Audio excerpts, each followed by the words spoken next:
La conquista de Panamá, escrita por el panameño General Manuel Antonio Noriega Moreno en el año 1997. Vasco Núñez de Balboa ya había andado alguna distancia por las tierras del Istmo cuando en este viaje imprevisto llegó a una zona de pacíficos indios viviendo en la confluencia de dos grandes y navegables ríos de tierras bajas. Los ríos estaban conectados entre sí por las leyes del flujo y reflujo. Los españoles observaron que cuando bajaban las mareas, las aguas se retiraban en un torrente embravecido hacia el mar. Los indios dijeron a los conquistadores que el río, al que llamaron Tuira, discurría hacia los grandes mares salados, algo que no tenía ningún sentido para las tropas de Balboa. Pero cuando subió la marea, el agua de mar corrió río arriba hacia el Tuira. Este flujo y reflujo único de las mareas entre los dos poderosos ríos aún se puede ver donde los españoles construyeron la fortaleza de Yavisa, un punto de partida para su continua incursión en lo que se conocería como Panamá. Yavisa era el mismo nombre que los españoles daban a los indígenas, a quienes escuchaban gritar emocionados cuando subía la marea y corría a llenar sus calderos de agua fresca mientras podían. ¡Yavisa, Yavisa! ¡Viene el agua, viene el agua! Fue desde este fuerte, a orillas del río Chucunaque, que era alimentado por las aguas del Chico, que a su vez desembocaba en el río más grande y caudaloso de Darién, el Tuira, que Balboa zarpó en 1511 hacia la costa oeste. El asentamiento ya era conocido con el nombre de Santa María de la Antigua del Darién. Aquí, en un descampado a la sombra de las vulnerables murallas, con los ecos del río, junto a la antigua y olvidada primera fortaleza española del Istmo, llegó como maestro José del Carmen Mejía.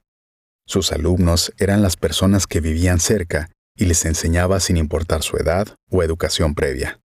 Estaban Elsa y Alberto Ayala, Aida Moreno también.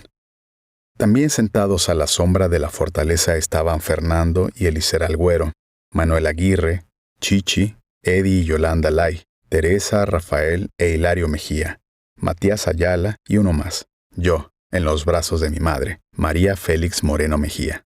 Decenas de jóvenes chocuanos y otros venían a ser educados por mi tío abuelo José del Carmen, quien era líder y defensor de la cultura de toda la zona, además de protector de los indios. Hoy todavía queda un humilde recuerdo de esas lecciones. La escuela en Yavisa lleva el nombre de José del Carmen Mejía, el hombrecito de Darién. Era de ascendencia española, descendiente de Rafael Mejía y Fernando Mejía, quienes se casaron respectivamente con Ramona Peralta y Petra Morales, los parientes más inmediatos que tuve por parte de mi madre. Los conquistadores españoles abrazaron la costa noroeste del Golfo de Urabá y avanzaron hacia el este a lo largo de las islas de San Blas. El área está ubicada arriba del caserío Careta, más tarde conocida como Acla, en la bahía de Caledonia. Se decían que estas eran las tierras del cacique Careta, quien se rindió al poder de los invasores. Fue aquí, según cuenta la leyenda, que Careta colmó de regalos a Balboa, incluida su propia hija, la princesa Anayansi, en un gesto de paz y amistad. Los españoles obtuvieron refuerzos aquí y avanzaron más hacia el noroeste, hacia el reino del vecino cacique Poncha, al otro lado de la cordillera divisoria. Ante la presencia de tales seres sobrenaturales de cascos y armamentos resplandecientes, Poncha y su tribu huyeron sin luchar. Ahora controlando el territorio de Poncha, marcharon hacia el suroeste, a las tierras del cacique Comagre, quien también fue subyugado. Esta amplia conquista extendió el control de Balboa desde San Blas hasta las porciones alta y media del río Chucunaque.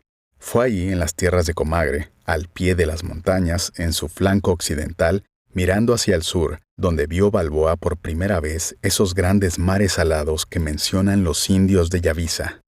La narración histórica, salpicada de leyendas, dice que los españoles, al ver los objetos de oro y pepitas que les habían dado, armaron tanto revuelo que en el alboroto empezaron a pelear entre ellos. Al contemplar este espectáculo, Panquiaco, el hijo del cacique Comadre, quedó a la vez disgustado y sorprendido. ¿Por qué luchas por cosas tan sin sentido que te dio mi padre? Los llamó burlonamente.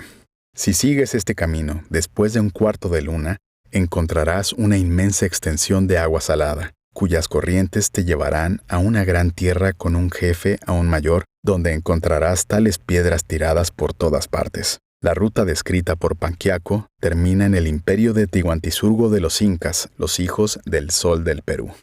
Balboa entendió de inmediato. ¿Cómo puedo llegar ahí?, preguntó. Buscó información que pudiera trasladar a sus cartas y mapas, características de la tierra, ríos, valles, tipos de suelo, vegetación, tipos de montañas, los jefes de la zona y las características de sus guerreros, la riqueza, las mujeres, los animales que habitaban la región. Con toda esta inteligencia local, le pidió ayuda al cacique para emprender un viaje que se había convertido en el sueño de su propia existencia. El número de hombres elegidos para acompañarlo en su búsqueda se estimó en 1000. Balboa, entusiasmado con la codicia por el oro y por conquistar nuevas tierras y reinos, regresó al territorio de Careta y ordenó a sus barcos zarpar rumbo a Santa María para prepararse para la gran aventura. Con singular dedicación de tiempo y energía, todo se preparó rápidamente para su partida. Un velero de 2 mástiles, 12 canoas, 200 soldados españoles, un gran número de indios y una jauría, entre ellos el legendario leoncico que Balboa había traído de España. Completada la logística, zarparon el 1 de septiembre de 1513 desde Santa María. La bitácora de la nave indica que lucharon contra el viento de frente, arribando al pueblo de Careta el domingo 4 de septiembre. Amarraron la lancha y amarraron sus cabos, y colocaron las canoas en la orilla al estilo indio, boca abajo. El martes 6 de septiembre levaron nuevamente anclas y se adentraron en el vasto y desconocido mar de agua salada, que era la ruta hacia el imperio donde el oro se podía encontrar por doquier entre las rocas. Partieron del señorío de Careta, cruzaron los cerros divisorios y persiguieron su camino hacia Acla, Paso Caledonia, llegando nuevamente a la tierra de Poncha, quien el 13 de septiembre rindió homenaje a Balboa. Balboa se relajó durante una semana en la hamaca del jefe sumiso. El día 20 llegó a tierras de Comagre. De ahí siguió adelante, ya provisto de víveres, soldados, observadores, porteadores y guías, llegando a Chucunaqué por Subcuti, aprendiendo a hacer el tipo de balsa que construían los indios, y siguiendo sus enseñanzas, Balboa encontró la paciencia para esperar a que amainara el ciclo de la plemar para arrojar las balsas al agua en el ángulo de 45 grados necesario para hacer la otra orilla. Una vez en la otra orilla, avanzaron por las tierras bajas, inundadas por las aguas del Chugunaqué, que constantemente desborda sus riberas. Se formaron lagunas expansivas a lo largo de la orilla, con una vegetación que nunca antes había visto. El paso heroico de los conquistadores, sin embargo, fue asaltado por enemigos implacables que golpearon a los semidioses desde el otro lado de los mares. Los enemigos eran la diarrea, la fiebre, los mosquitos, la sarna, las garrapatas y los insectos de la selva, los mismos que atacaron siglos después a Felipe González en su visita a Panamá. Lucharon con la selva cerrada, misteriosa, indomable, los aguaceros torrenciales permanentes, ropa húmeda y podrida, la tos asfixiante del calor mohoso, lodo, vides venenosas. Sin embargo, la obsesión por el camino hacia el nuevo mundo, hacia el imperio del sol, arrastraba a Balboa como un endemoniado hipnotizado, empujando a sus soldados como un vidente. Entraron en otra zona de indígenas desconocidos que atacaron la caravana diezmada, agobiados por los aguaceros incesantes de septiembre, las noches a la luz de las velas esperando un ataque sorpresa de los indios o animales salvajes, y las inundaciones que caían en cascada de las montañas. Finalmente, llegaron a las apacibles aguas del río Sabana, donde los esperaba el jefe Carencuá y sus indómitos guerreros. Muchos indios cayeron en la batalla que siguió, pero los hombres de Balboa finalmente subyugaron al cacique y su tribu. Allí, el río Sabana, que se desborda por nutrir los manglares, el poeta José Santos Chocano, se inspiró para escribir este verso. Primero vino un caballo, en los tórridos manglares, cuando la multitud de Balboa cabalgaba despertando la soledad adormecida, insinuando más allá del océano Pacífico como ráfagas de aire, trajeron el salado spray a sus sentidos. Acamparon a la orilla del río. Antes de que el sol emergiera sobre la negrura del amanecer, Balboa, como un dios olímpico, con los ojos en blanco de anticipación, gritó: ¡Arriba y adelante! Cuando se acercó la hora del mediodía, llegaron al pie de las montañas de Arracuyala y se prepararon para el ascenso. Fue un avance tortuoso antes de llegar a la meseta más alta, donde descansaron mientras contemplaban el camino hacia arriba. Balboa avanzó con sus hombres, las lanzas apuntando hacia la cima. Los conquistadores se acercaban a la cumbre más alta de Guayabito. Desde ahí, mirando hacia el Nuevo Mundo, desde un punto medido en 100.200 pasos por Fonseca, el cartógrafo, se podía ver una bahía tranquila, absolutamente pacífica, en forma de herradura brillando bajo el sol del mediodía. El ojo humano se perdía en la superficie ilimitada de su inmensidad, brillando con todos los tonos posibles de azul. Estas eran las poderosas aguas saladas cuyas corrientes los llevarían al imperio del oro. Era el Mar del Sur. Embelesado, Balboa mandó subir a sus tropas, y todas ellas, ante la vista del mar brillante y silencioso, gritaron, se santiguaron, cayeron de rodillas, besando la tierra y elevando sus oraciones a Dios por haberlos conducido a este feliz lugar, final de su viaje. La bitácora de navegación registra el día 25 de septiembre de 1513 desde el cerro de Guayabito, llanuras de la Sabana. Allí, 80 soldados de la corona española, con una cantidad desconocida de indios bajo el mando visionario del capitán Vasco Núñez de Balboa, venidos del Atlántico y cruzando el Istmo, descubrieron un nuevo océano, el Pacífico. Había trazado una ruta que, 390 años después, en 1903, se convertiría en la encrucijada de una nación. Historia de la intervención. Balboa fue solo el primero de muchos conquistadores. Los estadounidenses ocuparon Panamá 14 veces durante más de 100 años, con muchos de los mismos tipos de procedimientos extrajudiciales y extorsiones más allá de los límites del derecho diplomático e internacional que caracterizaron la invasión de 1989. El 22 de junio de 1856, por ejemplo, se produjo un hecho que se conoció como el Incidente de la Sandía, un gran motín en la capital que dejó decenas de muertos y más de 500.000 de centenar de heridos. Todo comenzó a raíz de una disputa entre un estadounidense y un vendedor de frutas panameño en la calle. Fue el primer caso en el que una serie de hechos llevaron a represalias diplomáticas, militares y económicas por parte de Estados Unidos. Estados Unidos envió una fuerza naval al Istmo que ancló en alta mar, mientras funcionarios estadounidenses intentaban presionar a Panamá, entonces conocida como Nueva Granada, para que admitiera que era la única parte responsable de la cadena de eventos que condujo al motín. El 19 de septiembre, 160 marineros desembarcaron en la capital, tomando el control de la estación de ferrocarril durante 3 días antes de partir. Sin darse por vencido, Estados Unidos buscó obligar al gobierno a entregar la soberanía de todas las islas en la bahía de Panamá al control estadounidense como compensación por el incidente de la Sandía, así como todo el control de la Compañía Ferroviaria de Panamá. Al final, Estados Unidos obligó de hecho al gobierno de Nueva Granada a pagar una compensación por el incidente. Hubo otros incidentes en 1860, 1865, 1868 y 1873, todos relacionados con la imposición estadounidense de sus fuerzas navales en el Istmo. El 27 de septiembre de 1860, Estados Unidos invadió territorio panameño e interfirió en sus asuntos. El hecho fue el resultado de un disturbio público luego de una manifestación política interna. Las tropas estadounidenses, bajo el control del comodoro Porter, llegaron a tierra desde el USS St. Mary y ocuparon la ciudad de Panamá durante 11 días. El 9 de marzo de 1865 se produjo otro caso de intervención estadounidense tras el levantamiento político contra el gobierno de la Nueva Granada protagonizada por Gil Coluny, patriota panameño. Los marines estadounidenses, esta vez al mando del capitán Middleton, desembarcaron nuevamente del mismo barco y ocuparon la capital. Como resultado de este incidente, los panameños recordaron el dicho: «No venderé mi país».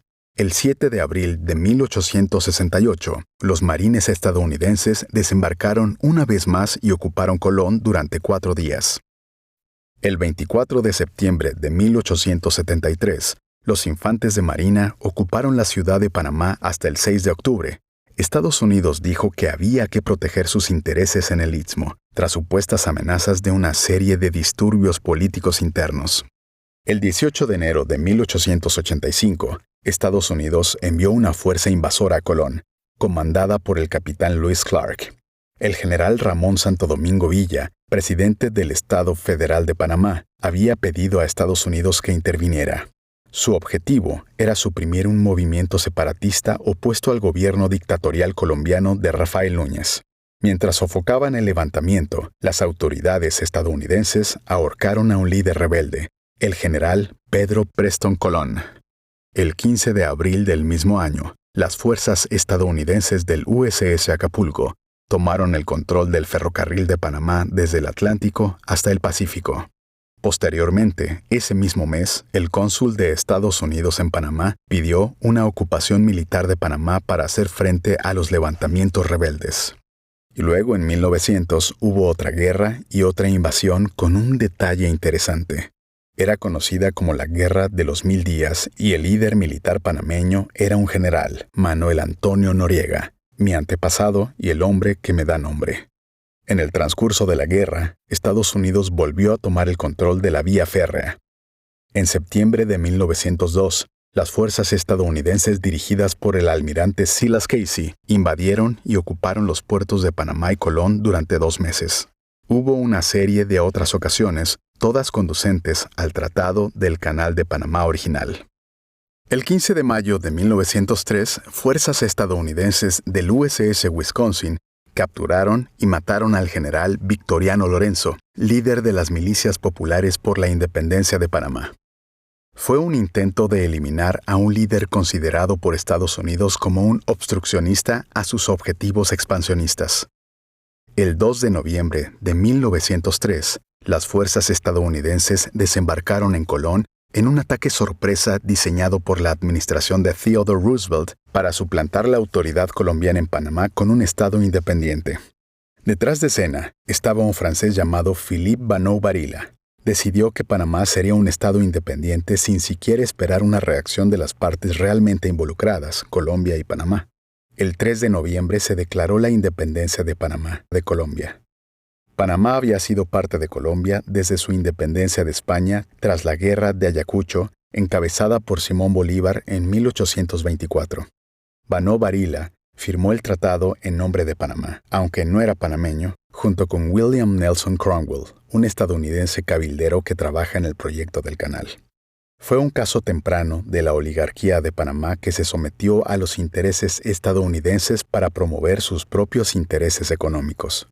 La independencia llegó sin siquiera contactar a las autoridades colombianas y sin tener en cuenta el Tratado Cipriano-Bidlack de 1846 con Colombia, en el que Estados Unidos garantizaba la neutralidad perfecta del Istmo junto con la soberanía colombiana. El 5 de noviembre, el USS Dixie llegó a Colón para reforzar a USS Nashville, que había estado en la estación para proteger al Estado separatista. Por lo tanto, Estados Unidos, a través de una invasión y ocupación, impuso de facto la independencia panameña de Colombia. El 18 de noviembre, el nuevo Estado de facto recibió su primer presidente, Manuel Amador Guerrero, con todo el apoyo de los estadounidenses. Al mismo tiempo, se firmó el Tratado Vanneau Barilla, que legaliza la intervención militar estadounidense en el Istmo y pone bajo su virtual control la soberanía de la República Panameña. El 2 de noviembre de 1903, con una Junta de Gobierno Provisional Panameña, ratificó el tratado con otro acto de intervención estadounidense. La ratificación del tratado significó la virtual venta para la posteridad del Istmo al control estadounidense.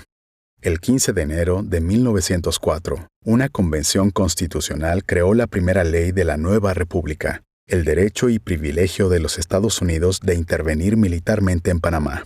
Del 14 al 18 de noviembre de 1904, Estados Unidos conspiró contra el comandante del ejército de Panamá, el general Esteban Huerta, quien buscaba derrocar al presidente Amador Guerrero y suplantar a las fuerzas estadounidenses. Guerrero se convirtió en el chivo expiatorio de una política desarrollada por Estados Unidos para convencer a la oligarquía panameña de que no había necesidad de un ejército local, que el ejército panameño era inherentemente corrupto y que sería una amenaza permanente para la política civil. Cumpliendo con las demandas estadounidenses, el gobierno panameño firmó una proclama para disolver el ejército. A lo largo del siglo XX, Estados Unidos ha considerado a Panamá tan estratégicamente importante que nunca se preocupó ni consideró la soberanía panameña al establecer sus objetivos políticos.